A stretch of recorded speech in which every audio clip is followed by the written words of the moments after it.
Interesting. Wow. Well, we'll have to ask his mum about that. I can't wait. By about the third date, he was like, I want only just to be us, and I want you, and la la la. Fuck that, he's not getting that from me. He's not getting that. Every time I wasn't at the pub with him, all these people cracked onto me. He punished me all weekend. He was so cold and horrible. Fucking thing is, everyone falls in love with you, and then you can't fucking do anything.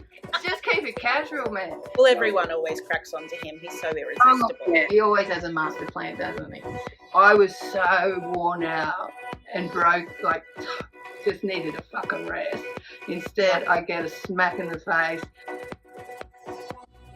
This podcast was created on the lands of the Gumbaynggirr and Wurundjeri peoples. We pay our respects to elders past and present. Always was, always will be.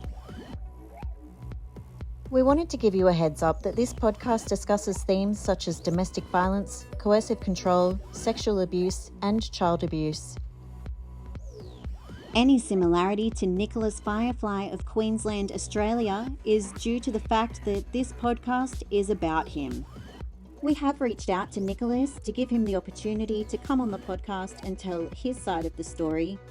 However, he declined our offer.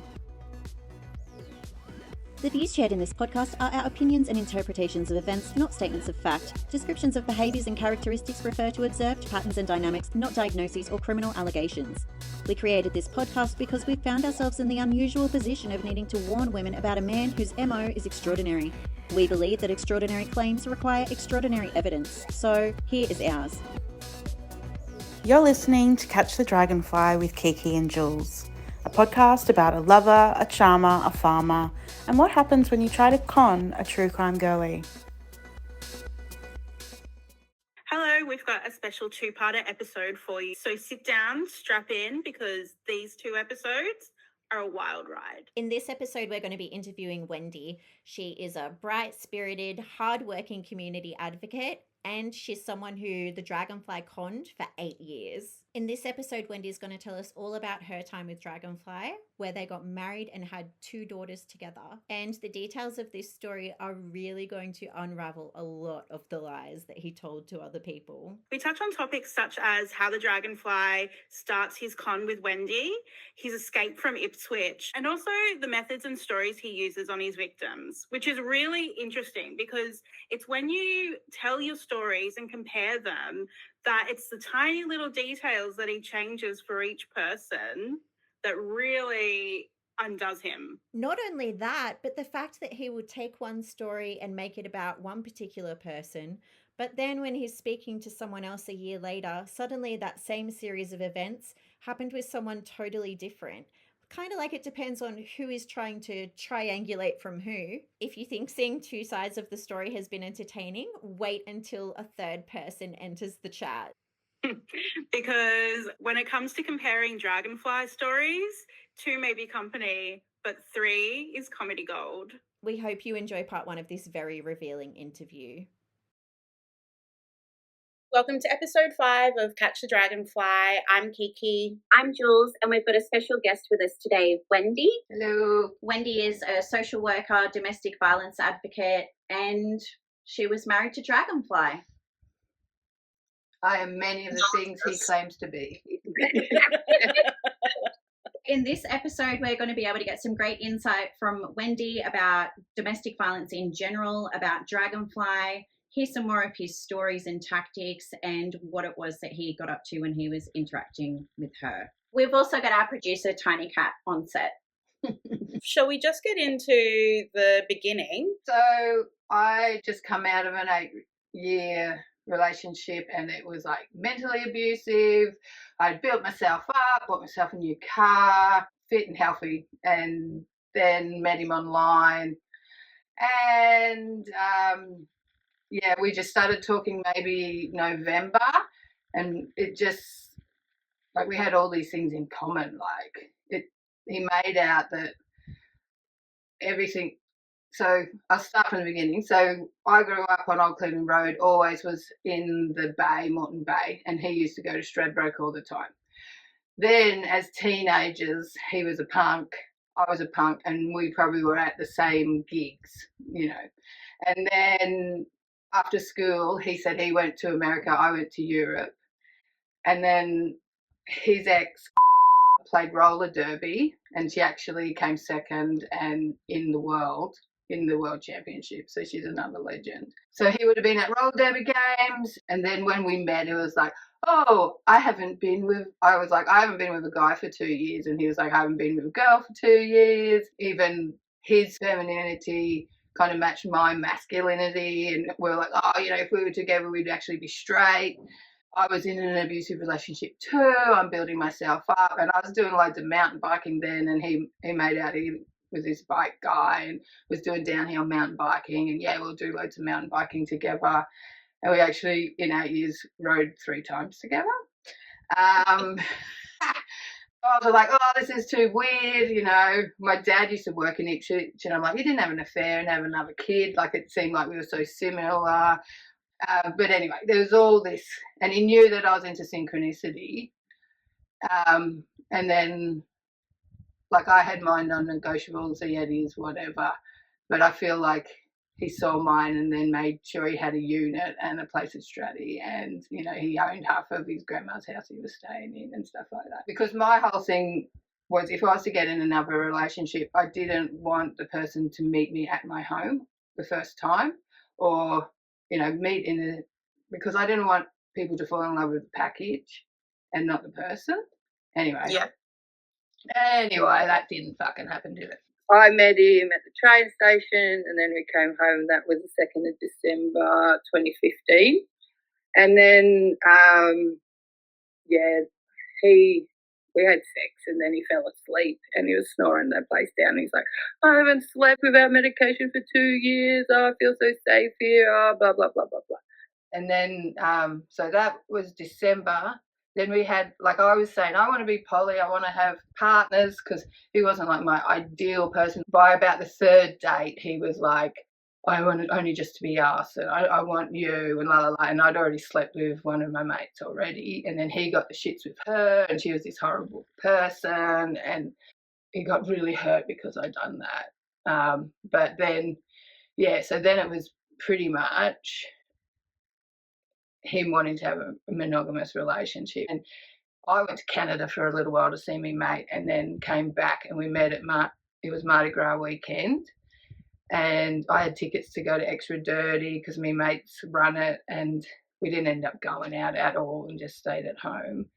And he made out that he was from the kink scene, and he was a dom for 5 years, and he was with they broke up because she wanted more. And then he goes to all these parties, and I'm like, oh, that's kind of what I want to be doing. So great, you can introduce me. But there was always a party organised, but it got cancelled, or we couldn't make it. And he used to say that he would like help set up parties. He'd do piercings and do shows, and sometimes he'd tie up girls and la la la la la. So I'm like, yeah, sick, excellent. You're everything I want. And so he told me that he was doing these kink parties with you. Yeah, same. Yeah. I heard that story as well. See, I was going to Extra Dirty parties before I met him, because my mates run the fucking thing. So it's like I was doing that type of stuff prior and wanting to do it in my previous relationships too. But the fucking thing is, everyone falls in love with you, and then you can't fucking do anything. Carols of people falling in love. Oh, Jesus, just keep it casual, man. But anyway, yeah, so by March, he'd moved in with me. By May, I had a miscarriage on Mother's Day. When I had that miscarriage, he was going to leave. Oh, it was too much for him. I can't handle losing another child, because that was the other thing. When he came to me, was this evil woman who had his kids, and he's not allowed to go and see them because she's so crazy and rah-de-rah, and I've got PTSD from this, and I've got to take all these meds, and I don't sleep because of this, and because I'm a social worker, I'm like, we can get through this, we can work through it, you've got to be strong, if you're going to do it, we can build you up, blah, blah, blah. So then he was so devoted that I had a miscarriage, and then he was going to walk out on me.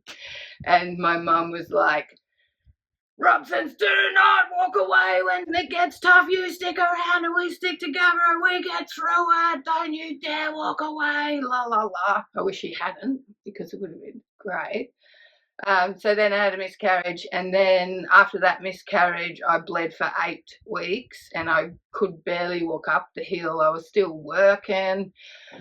I went to the doctors and the doctor said, oh, that's normal for a miscarriage. Yeah, don't worry about it. So I was like, all right, when's this not normal? And then I went and saw my other doctor and I had dead twins inside me. So during this time, he had tried driving my car for the first time, and 2 meters out of my driveway, he'd smashed into the side of the bank, costing me $3,000 to repair. And I was riding my bike 16 k's to work, and when I was in town riding to see if the car was fixed. So hence a miscarriage, and also I've got a blood disorder. So that was in August. Then probably from then, he made out he had all these art co-ops too and done so much work with arts, and we were going to make an art co-op, artisan guild, and I was already starting to had plans to transfer my shed into a house and we make a creative space. So I ordered all the parts, got the shed frame, and for 6 months it sat on the ground because said, oh, you've sent us the wrong parts and we can't put it together. So here I'm getting depressed and I'm like not being able to move forward because I'm always a type of person who wants to move forward and progress in life. And so then my dad came down, drilled like 2 extra holes and we put the frame up. But he is a civil engineer, so you know he can do it while he's asleep. That weekend I fell pregnant with my first child, so I was pregnant building the house, not having any time to recover from even the first miscarriage. Then I'm building our house, and then he said because of the way I work with him, he can't stand working with me and it won't work with me. And had he said that he had like all these skills to build you a house? And you got those lies because I did. Because I grew up building shit with my dad. My dad's a civil engineer. Like we built, our shed was bigger than our house at one stage. We built the house up to floor level. I've just grown up doing that shit. He wouldn't even, his pregnant wife building his house to live in, wouldn't even bring me a cup of water to drink. And then I would have to go up at lunchtime. First off, before I started building again, there was just building materials ready to build our house sitting there for months and months and months, and I would look at them every day and feel so fucking depressed because I couldn't do anything about it, because you need 2 people to build it at least. Then I just hired one. I just hired a labourer, chippy person, and we started doing it.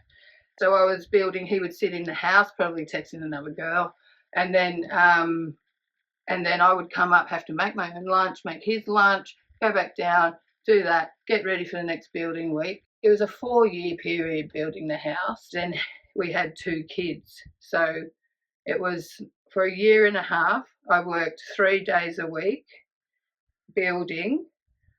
I would make the dinners still, and then I would take the kids away because he was sick of looking after the kids. Then I would do all the domestic chores because he did nothing, and then I'd prepare for the next week of building. And that was my 1.5 years pregnant with. What was he saying that he was doing all this time? He was looking after the kids by then. Like after having and before having, he would look after. Well, I would build with a builder.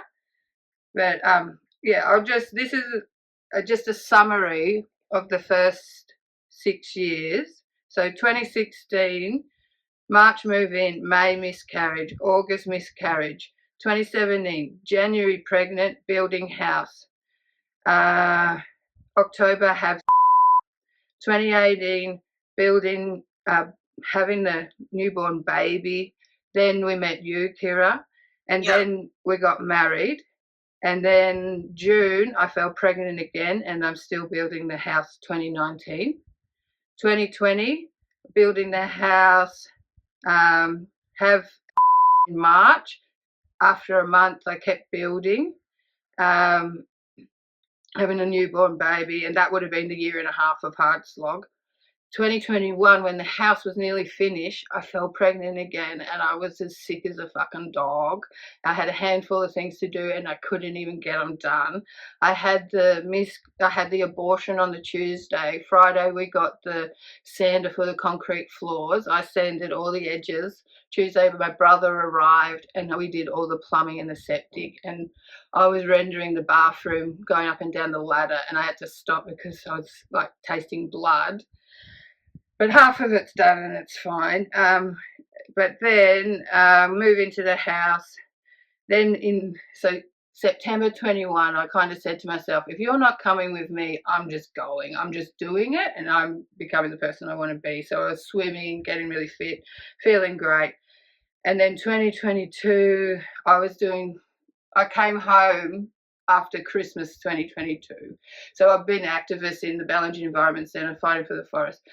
I had a year and a half off to build my house. And then I get a letter from forestry saying they're going to come and log next door to me. So I was like, rightio, I've got to get people organised. I knew people got it going. So for 3 months, I was mapping the native forest, going in and getting other people involved, training them up. And then it was the federal election. And I am with the Greens, and I was doing shit ton behind the scenes, and then on another level, a shit ton behind the scenes. And then the week of pre-polls before the election, I could taste like dirt in my mouth. And I'm like, fuck, they've started clearing the forest. So the logging had started. I had pre-polls, the election coming. On election night, I was so tired. I didn't want to go home. I just wanted to bury myself in the ground and just stay there for 3 days. And then me and had been fighting a bit because it was actually the first time he had to pick up the kids for me so I could actually do something.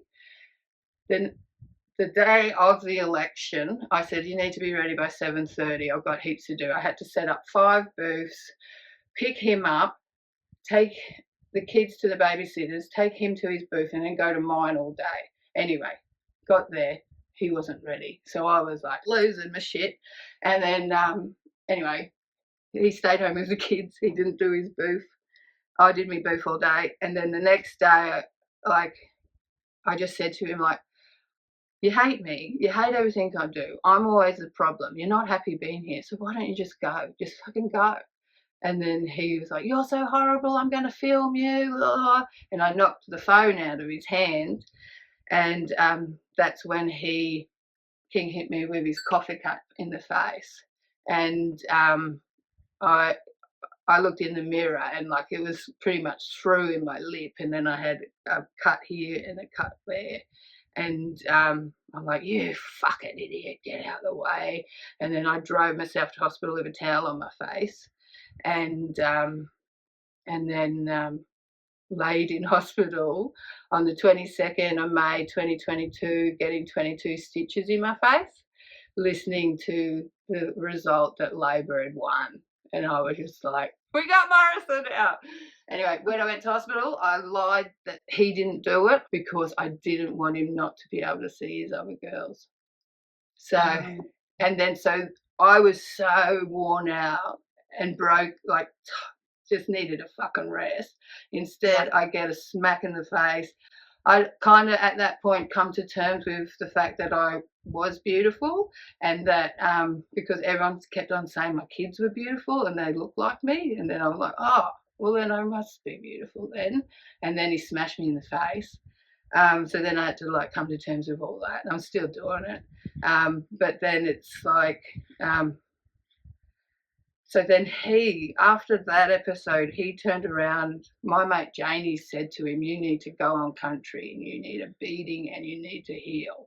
And that's when he made up that he was going on country, and he was leaving every weekend to do all this fucking healing. And I'm like, I'm the one who has been constantly burnt out since like 6 years ago, and I've not got time. I can count on my hand how many times I actually got to sleep in the day in 8 years, and you're going off for fucking healing. And so you're leaving on Friday night and then coming back on Tuesday and staying Wednesday, Thursday, and then fucking off again. And this is when he's telling you, Kira, that I'm sleeping with the whole town. I'm like, when am I going to fit that in? But also, Wendy, he not only were you sleeping with the whole town, you were being sexually aggressive to him. He was telling me that he had to barricade his door at night because you were trying to break into his room and have sex with him. Possibly. Yeah, totally. Sorry. But I knew he was seeing you because I'm like, let's just kind of start seeing people anyway prior to that. And I was on the Tinder and I saw you lived in Emerald Beach. And then he's like, oh, I'm staying in Emerald Beach. I said, oh, you're with Kira again, are you? And he's like, no, I'm not with Kira. Who I met up at the island, he was like, I took him under my wing and I'm staying with him and his partner. So, and who was a sex worker at the time, and then he was thinking of doing sex work too. Was my flatmate's ex-partner they had like hooked back up just when the Dragonfly and I had hooked back up. I mean, like they got along, but there's no way he was taking under his wing. I got to the point where it was so lovely when he left. I just wanted him to keep going. Like, just the moment he would walk out the door, my life would just like cross paths with so many beautiful moments and people. And I was just like, oh, aren't you going to go see Kira? Like when it all came out that it was you. I should have done it earlier. Just go on, see you later. But yeah, I was just looking after the kids, really, keeping them safe, telling them all the truth. And I said to him when he hit me in the face, we would be telling everyone the truth in town. And I did tell everyone the truth in town, but he probably didn't. His cover story with the mug for me was that you were lunging at your older daughter and going to violently attack her, which was something he had me afraid was always on the precipice of happening. And he tried to just throw his coffee on you to stop you, and the whole mug slipped out of his hand. Hard enough to split your face open, apparently.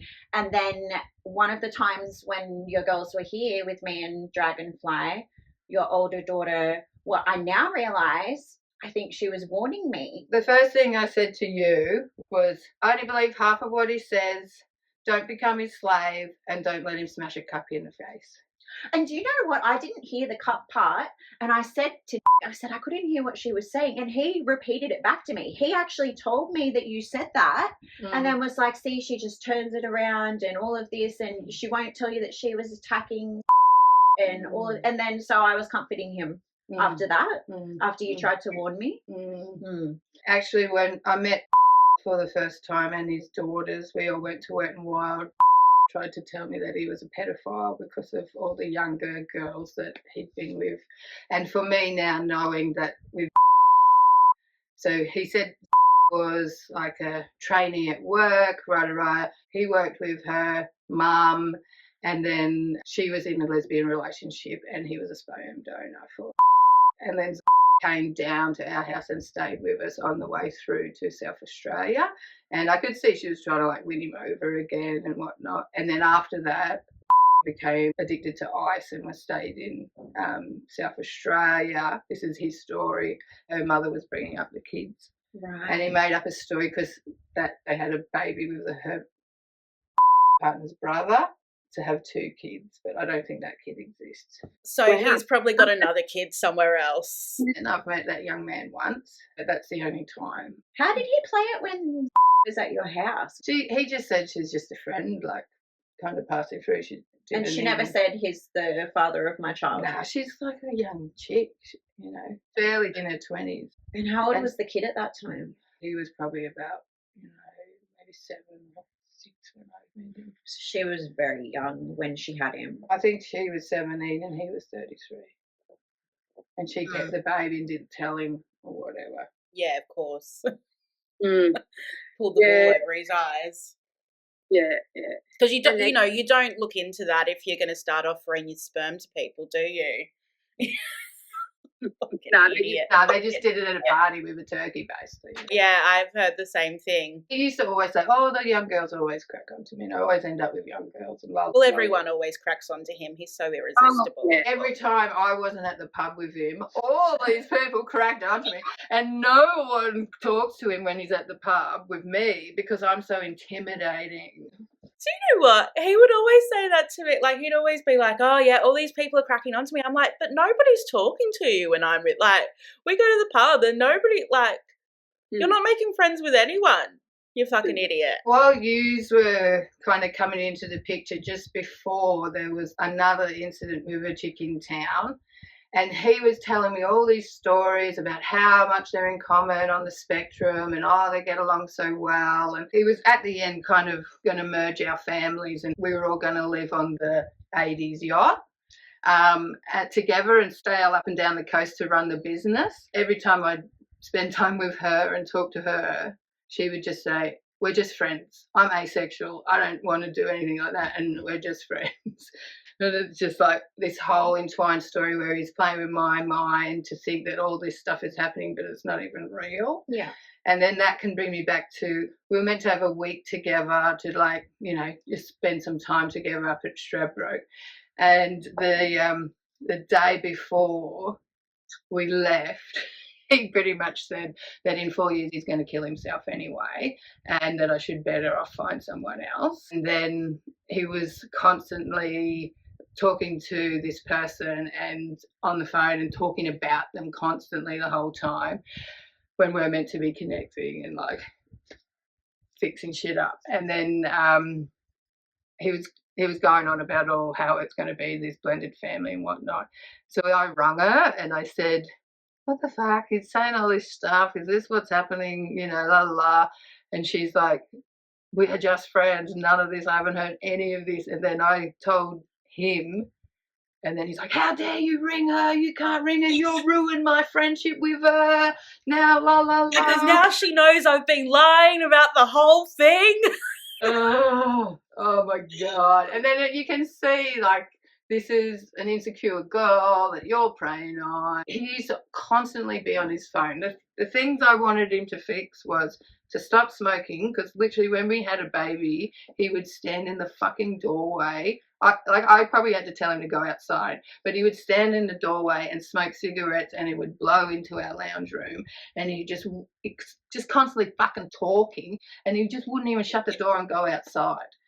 So stop smoking, drive, and become part of the family, you know, and stop talking about shit and just do it. It's because he would constantly be on his phone and disengage from the family.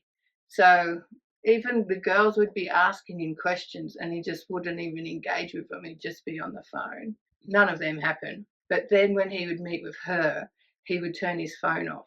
So he would be present with her. And when he met you, he made out he's going to be doing all these things for you. And he made out that you were pretty much exactly who I was when he met me. And you were the same age, you had the same dreams, you're a similar type of person, activist, la, la, la. And I'm like, oh, yeah, so now you're going to repeat the loop, but do everything for this person that you should have done for me. And he was also making up a whole bunch of stuff about me to you to try to make it extra salty. You were going to make a sculpture garden. Well, that's true. That's like all of the stuff about my dreams and that. Like we are really, really similar. Yeah. But then he was saying all of this other stuff like that I'm Brahmini, that I've got a crystal ball, that I'm a professional tarot reader. And he had to go and meet your mother before you could go and buy a hat. You had to get a bowler hat to meet her. Yeah. He just wanted to buy a bowler hat. He just wanted to buy a stupid hat. He just wanted to buy a bowler. We haven't talked about the business. So when he first came, he was going to breed chickens. We had like 40 fowl, all different varieties, whatever. Then, like, he always has a master plan, doesn't he? And another thing, when we met, he said he'd worked at the place for 10 years and was going to get a long service payout, and he never fucking got anything. So the business, yes, to be honest, I was pregnant with because we made a pact that I would do the house, I'd build the house and look after the kids and he'd run the business. So the business was his his side of the bargain and I was doing my side of the bargain. We had another dude living with us who was helping also. If it wasn't for him, it wouldn't have happened a lot. Yeah, at one point we had no money and I'm like, you're meant to be running the fucking business. What the fuck's happening? I did a lot of the preparation, like pretty much all of the preparation. He started doing consultation, but he would fight with everyone. During these 8 years, I would always question, like, what the fuck are you doing on your phone all this time? Oh, I've got to do business stuff. He said he had a Native American guy who wanted to be business partners with us. I'm writing reports and doing all these business Crunching things. the numbers, babe. Yeah. So you wouldn't understand. You're not business inclined. yeah, and then Something. yeah, so there was this American business partner, and then they were going to send us a shipping container, but then someone nicked it in customs, and there was a whole trial into that. And then this is how it got me back. When he was with you, and you got pissed off with him, didn't want him anymore, he made out that he had all these contracts with big companies, and he was like playing them off against each other to get the biggest amount he could. And we were going to like create farms up the East Coast with this money, build co-ops and whatnot. I rang him and I'm like, if this is true, you better not fucking forget about all the shit I'd done for you, and you know I deserve my dues. This is why you hold on to him. Hey, you're like, yeah, I'll go through all this. I'll go through all this crap, and one day I'll be sitting pretty, and we'll be poly as fuck, and I won't have to deal with you. Like, Yeah. He told me he was going down to Melbourne to do the deal to buy this facility in Melbourne. You know, there was a lot of other bullshit that he said, oh, this is happening. But then he was setting up this Melbourne thing because you were moving to Melbourne and he wanted to visit you regularly. So he was making out he was buying a facility, an indoor facility in Melbourne.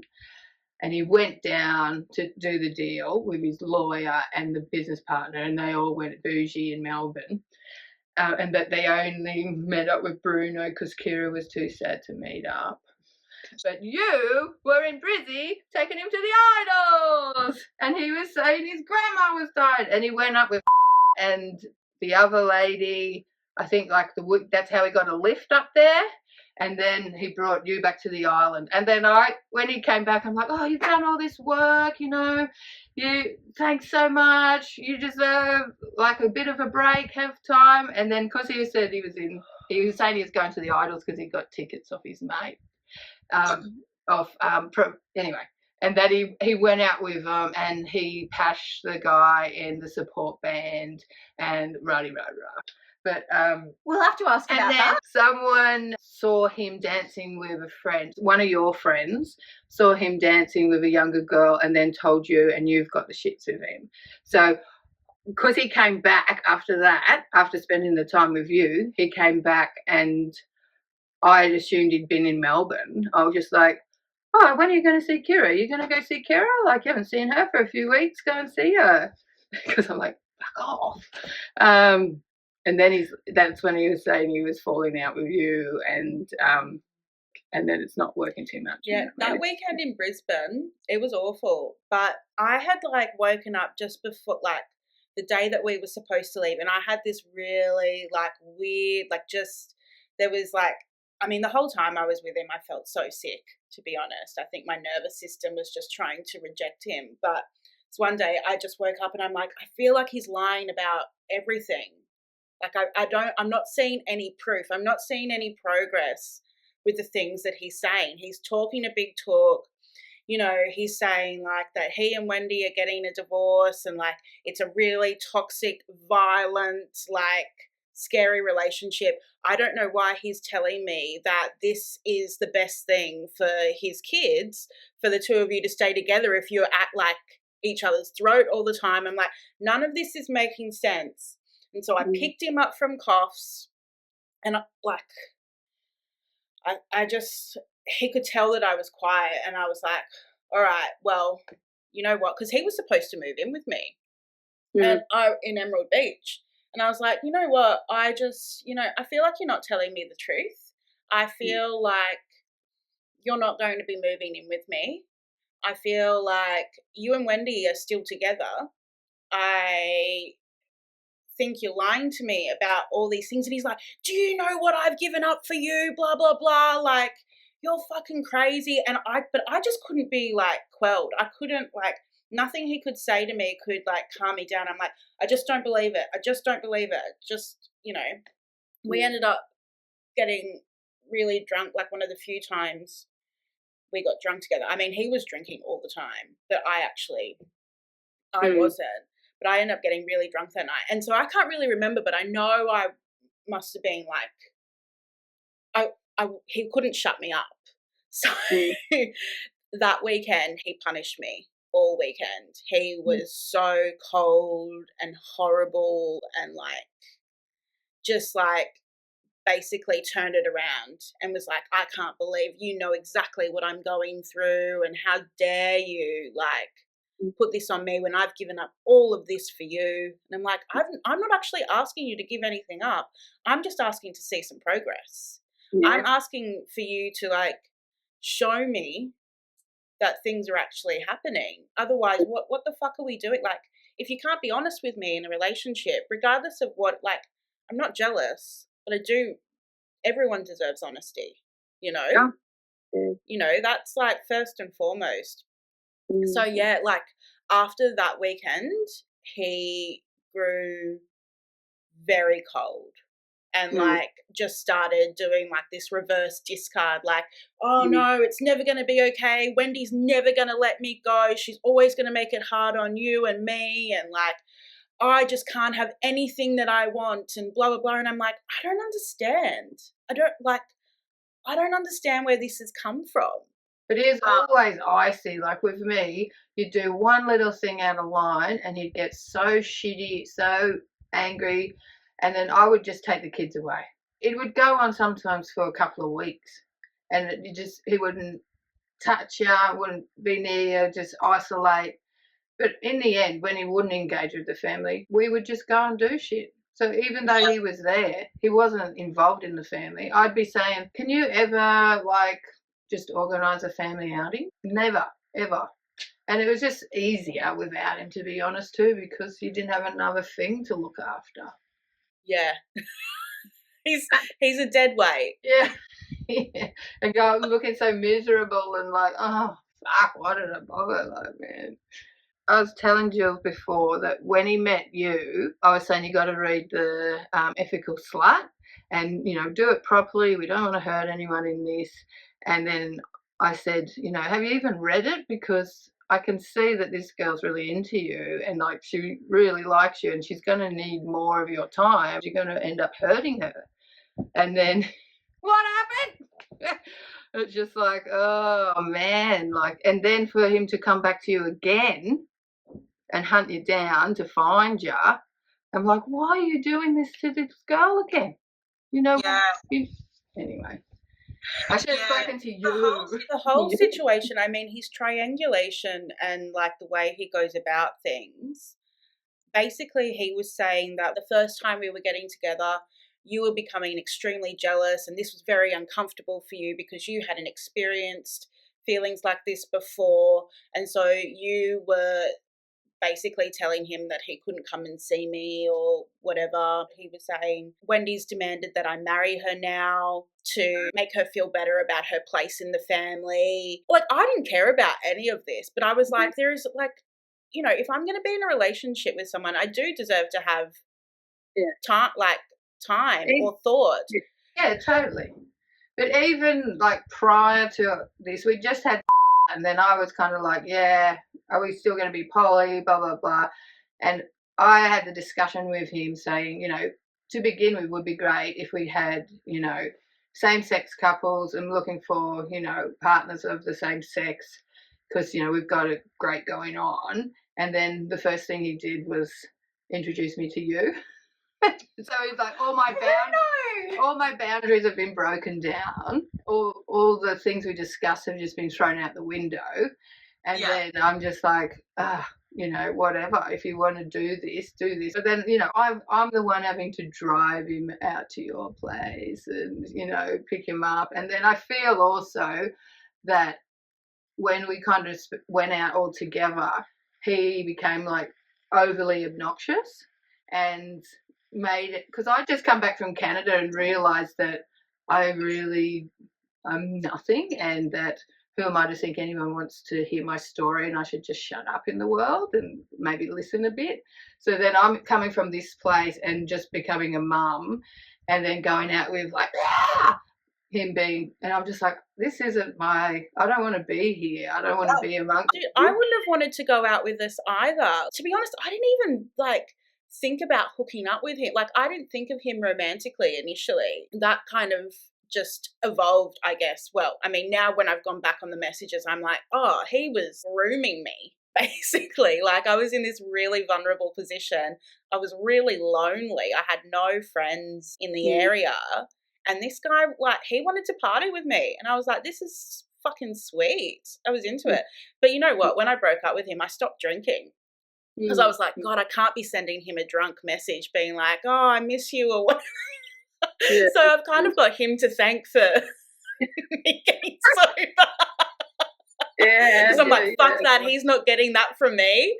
He's not getting that. The other day I was trying to go, oh, yeah, you know, there were good times, and I've got to think, oh, there were some nice times. But then I just think of so much of the other shit. The good times get squashed and they're just not even there. It just taints the water. Like, so I'm trying to, like, you know, be the good parent and, you know, discuss things and be civilized, but it's so hard to do that. Well, him in the beginning is he is really good at that to start with, isn't he? You know, like you can bring anything up with him initially and he's like really receptive and like you can have these conversations. But once he gets to a point where he's like, all right, I've got them, I can start pushing my own agenda now. I feel like you're constantly reaching for that person that you met at the beginning, that person that aligned with all your values, that had the same conflict resolution as you. After, like, having because he fell out with my mum, he fell out with my dad, then we fell out with all our friends. So all I did was listen to him fucking talk constantly.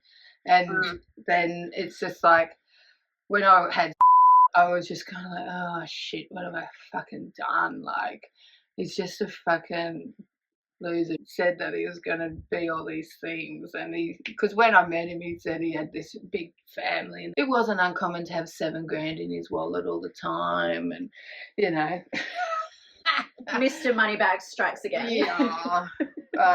You know, he hasn't got any real skills to be beneficial, and it's just kind of like fucking my head's just going, I don't want to be here, I don't want to be here, I don't want to be here. I was just like, shit. Yeah. I mean, I really feel like in a lot of ways I lucked out because the first time we were together, to be fair, he paid for everything. Or you probably paid for everything, Wendy. I paid for everything and he had his money. And I think that's why I kind of believed him when he was like, yeah, we're really successful, I'm upper middle class, whatever the Because he got with me and he thought that was such a big achievement. I owned my place. And then the second time we got together, I guess we had like a slightly more even playing field initially. Like I would pay, he would pay. But then it got to a point where he's like, oh no, my account has been hacked and I've got to get all this money back. And so then I'm paying for shit and whatever. But then that's when he starts going, oh, all these things are happening. So you then don't feel right going, oh, can I have like, you got to give me that money back now, because he's going through so much already. When his account got hacked, he was saying that he was getting all this grief from you and all your friends for dating me, that you were all saying that I'm a filthy fat whore, really awful stuff. And I was like, oh my God, like, he's like, and so I've been defending you and you didn't even know, but I've been defending you and I'm copying so much shit and I'm not going to get to see my kids because of you. And I felt so much guilt. So I was just like, I've never wanted this. I'm the reason he started calling the girls when he was at my house. I was like, what are you doing not calling them? You're just playing right into what Wendy says you're going to do, that you're going to abandon the family. Like, call your fucking kids, man. So, yeah, but I mean, he didn't get much money out of me, like very, very little money out of me. And honestly, like we broke up just as I was coming into money, not heaps of money, but just like That's interesting. He pretty much was just on the dole he was on the dole the whole time with me, and then I paid all the food, all the house bills. I had about 60 grand in my account when he met me, but that was for the building the house. And like my mum gave us loads of money when we got married. And yeah, getting married, we were doing the poly thing and wanted to be like, yeah, wear this tight ass, we're really good, that's why we can do all this other stuff. And also I wanted to have the name because my kids had it. We did it for like less than $800 by the river, and 10 people came. My main thing was to have the same name as my kids too. Why did he tell you he had changed his surname? Oh, he did it when he was with me, Right. and he told me that none of the ever helped him, and they'd always let him down, and he started his own family and his own lifestyle, so he wanted to have his own name. Right.